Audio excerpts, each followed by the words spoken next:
Hello, let's talk about exercises. You can create exercises for your students to annotate diseases that you specify. After creating an exercise, which I discussed in the last video, click on one and you will be greeted with the exercise page. If you want to rename the exercise, click on this button.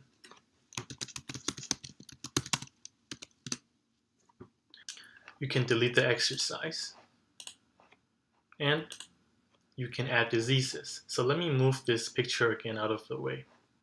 Now that it's out of the way, let's add a disease. Let's do FRDA.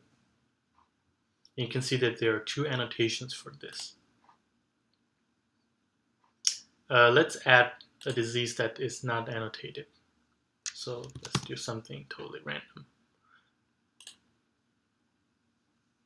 Alright, so here you can see that this disease has no published annotations. You can click on this to create an annotation. So if there are annotations for it, then it makes it way easier to mark because you can just compare it against the standard. You can always have students do annotations of diseases that have no published annotations in the finalizatory. In those cases, you can still give them a mark, but it's mainly about crowdsourcing and getting information that wasn't previously available. To move the diseases, you can drag and drop, and this actually works on mobile devices too. You can click here to go to the finalizatory and look at the annotations that have already been published. You can click here to look up again on OMIM's website. You can delete the disease, so I'm just going to add another one because I don't want to delete that one. There you go.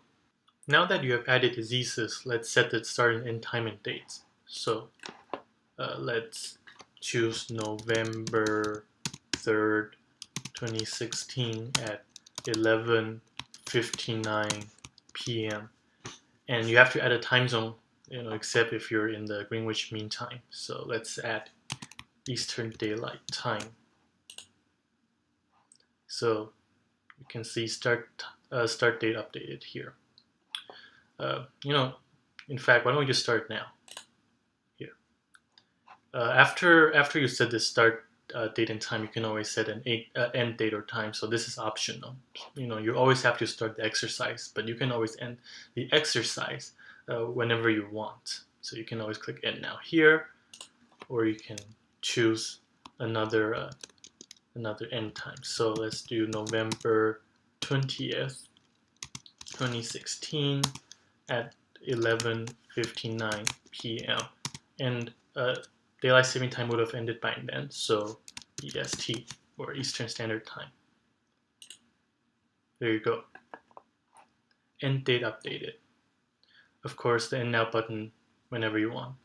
Moving on to the submissions tab, you can see the submissions here. So students who have submitted your exercise, their names will appear here. You can click on their name to look at what they have submitted. Originally the score would not be defined. Here are buttons for choosing all the submissions, and you can release or unrelease the scores.